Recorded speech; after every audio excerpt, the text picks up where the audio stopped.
3 vacancy आई है राष्ट्रीय rifle की।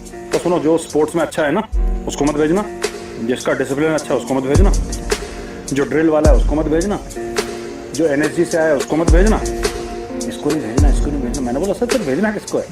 मुझसे कहते हैं जिनका डिसिप्लिन खराब है ना, जिनको रेडिंग ब्लैकिंग वाले जो खतरनाक बने हैं, कि उनको भेजो राष्ट्रीय राइफल।